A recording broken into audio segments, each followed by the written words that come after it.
बच्चों ये आपकी एक्सरसाइज 4.2 का क्वेश्चन नंबर 6, ठीक है, डिटर्मिनेंट का। तो डिटर्मिनेंट में अब देखिए क्या करना है। क्वेश्चन नंबर 6 में ये प्रूव करना है कि ये इसके जीरो के इक्वल है ये डिटर्मिनेंट, ठीक है, विदाउट एक्सपेंडिंग करना है, बिना एक्सपेंड किए। तो प्रॉपर्टी यूज़ करेंगे। देखिए अगर आप ध्यान से देखें तो ये एक स्क्यू सिमेट्रिक मैट्रिक्स है, ठीक है। अगर आप इसका ट्रांसपोज लोगे लेट अस से दिस मैट्रिक्स इज ए, तो ए का ट्रांसपोज लेंगे तो क्या आएगा, माइनस ए के इक्वल आएगा। ध्यान से देखिए ये इसको सिमेट्रिक मैट्रिक्स में डायगोनल एलिमेंट जीरो होते हैं, पहली बात, ठीक है, ध्यान रखना जीरो है। अब देखिए कोरिस्पोंडिंग एलिमेंट्स, ये माइनस ए है, ये ए है, ये बी है, ये माइनस बी है, यानी कि एक एलिमेंट दूसरे का माइनस है, ठीक है, एडिटिव इनवर्स है। तो इसका सी का माइनस सी। तो इस तरह से हम देख सकते हैं कि ये एक सिमेट्रिक मैट्रिक्स है। और एक प्रॉपर्टी पता होना चाहिए आपको, बहुत इंपॉर्टेंट प्रॉपर्टी है। अगर कोई स्क्यू सिमेट्रिक मैट्रिक्स है, स्क्यू सिमेट्रिक, ठीक है, स्क्यू सिमेट्रिक मैट्रिक्स अगर है, ठीक है, और उसका जो ऑर्डर है वो एक ऑड नंबर है, और जब यहाँ पे इसकी सिमेट्रिक मैट्रिक्स की बात करते हैं तो वो एक स्क्वायर होती है, स्क्वायर मैट्रिक्स होती है, ठीक है। जब भी हम सिमेट्रिक मैट्रिक्स या स्क्यू सिमेट्रिक मैट्रिक्स की बात करते हैं तो वो हमेशा ही स्क्वायर सिमेट्रिक मैट्रिक्स होती है, स्क्वायर, ठीक है, ध्यान रखना, स्क्वायर मैट्रिक्स होती है वो, ठीक है। तो जब ये स्क्वायर होगी तो इसका ऑर्डर क्या होगा, ऑर्डर ये तो इवन हो गया, ऑड होगा, ठीक है। जैसे इसका ऑर्डर कितना है, 3 क्रॉस 3, तो 3 एक नंबर क्या है, 3 एक ऑड नंबर है। तो अगर इसका ऑर्डर ऑड नंबर है तो उसकी डिटर्मिनेंट वैल्यू जीरो आती है। डिटर्मिनेंट क्या आएगा, हमेशा जीरो आएगा, यह ध्यान रखना। तो ये जीरो होता है, ठीक है। और भी तरीके हो सकते हैं ऐसे वो करने के लिए, प्रूफ करने के लिए। आप माइनस रो 1 टू रो 1 रो 3 रो 1 में क्या कर सकते हैं, एलिमेंट्री ऑपरेशन लगाओगे तब भी हो सकता है, लेकिन वो थोड़ा लेंथी हो जाएगा। तो ये एक प्रॉपर्टी याद रखिए, ठीक है। तो आप डायरेक्ट कर सकते हो ऐसे। अगर हमारे पास कोई स्क्यू सिमेट्रिक मैट्रिक्स है और उसका जो ऑर्डर है वो ऑड नंबर है तो उसका डिटरमिनेंट वैल्यू जीरो होती है, ध्यान रखना, ठीक है। तो अब ये देखिए अगला क्वेश्चन पाते हैं। क्वेश्चन नंबर, ये आपका क्वेश्चन नंबर 7 है, ठीक है। इसमें क्या करना है, ये प्रूफ करना है कि ये इसके इक्वल प्रूफ करना है, ठीक है।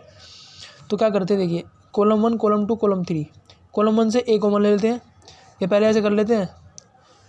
रो 1 से रो 1 लेते हैं, रो 2 लेते हैं, रो 3, ठीक है। तो रो 1 से क्या कर लेते हैं, ए बाहर ले लेते हैं, अंदर क्या बचेगा, माइनस ए बी सी, ठीक है। अब रो 2 से बी कॉमन ले लेते हैं, अंदर क्या बचेगा, ए माइनस बी सी। और रो 3 से सी कॉमन आ जाएगा तो क्या बचेगा, ए बी माइनस सी, ठीक है। तो ये बच गया हमारे पास। हम अपनी LHS साइड ले रहे हैं सबसे पहले, LHS को RHS के इक्वल प्रूफ करना है, ठीक है। तो देखिए अब मैं कॉलम 1 कॉलम 2 कॉलम 3 दिख रहा है, A B minus B B C minus C. तो मैं क्या करूँगा, दोबारा फिर कॉमन ले लूँगा, कॉलम 1 से कॉलम 2 से कॉलम 3 से। कॉलम 1 से ए कॉमन आ जाएगा, कॉलम 2 से बी कॉमन, कॉलम 3 से सी कॉमन। तो बाहर क्या हो जाएगा, ए स्क्वायर बी स्क्वायर सी स्क्वायर हो जाएगा, ठीक है। ये -1 1 1 और ये 1 -1 1 1 1 -1, ठीक है, ये हो जाएगा तुम्हारे पास। अब हम क्या करते हैं, R1 को लिखते हैं R1 प्लस R2, ठीक है। तो ये हो जाएगा ए स्क्वायर बी स्क्वायर सी स्क्वायर, ये हो जाएगा 0 0, ये हो जाएगा 2, ये 1 -1 1 और 1 1 -1, ठीक है। अब हो जाए, अब क्या करते हैं, अब करते हैं हम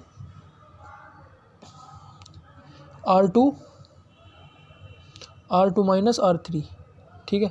ये R2 हाँ माइनस कर देते हैं, R2 माइनस R3 कर देते हैं। तो क्या होगा, देखिए ये 0 0 2 था, ये हो जाएगा 0, ये -2, ये 2, ये 1 1 -1, ठीक है।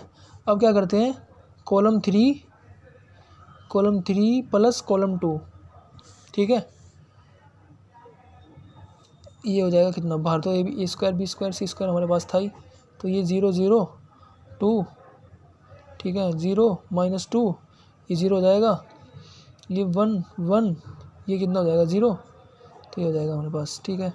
अब हम क्या करेंगे, इसे हटाना है। सबसे पहले हम क्या करते हैं, -2 को बाहर लेते हैं, रो 2 से -2 को बाहर। तो -2 ए स्क्वायर बी स्क्वायर सी स्क्वायर, ठीक है, ये हो जाएगा 0 0 2, ये 0 1 0 1 1 0। अब क्या करेंगे, R3 को लिखेंगे R3 माइनस R2, ठीक है। तो हमारे पास था नीचे -2 ए स्क्वायर बी स्क्वायर सी स्क्वायर अंदर क्या बचेगा, जी 0 0 2 0 1 0 1 0 0, ठीक है। अब देखिए ये हमारे पास एक डायगोनल मैट्रिक्स आ गई है, डायगोनल, ठीक है। तो डायगोनल मैट्रिक्स का जो डिटरमिनेंट वैल्यू होती है वो क्या होती है, प्रोडक्ट ऑफ डायगोनल एलिमेंट्स, ठीक है। जितने भी हमारे डायगोनल में एलिमेंट्स हैं उनका प्रोडक्ट कर दो तो हमें डिटरमिनेंट वैल्यू आ जाएगी डायरेक्ट। तो 2 1 ज़ा 2 2 1 ज़ा 2, ठीक है। तो 2 × 1 क्या करेंगे, क्या आ जाएगा, 2 आ जाएगा। तो लिखते हैं -2 a² b² c², इसकी डिटरमिनेंट वैल्यू 2। तो कितना हो गया, कितना आ जाएगा ये,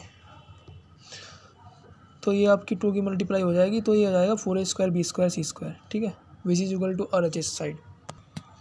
बस हमारा थोड़ा इसमें यहाँ पे क्या हो रहा है ना, यहाँ पे माइनस आ रहा है इधर, ठीक है। यहाँ पे और हमारे RHS साइड में देखिए क्या है, हमारे RHS साइड में है 4a² b² c², तो हमारा है -4।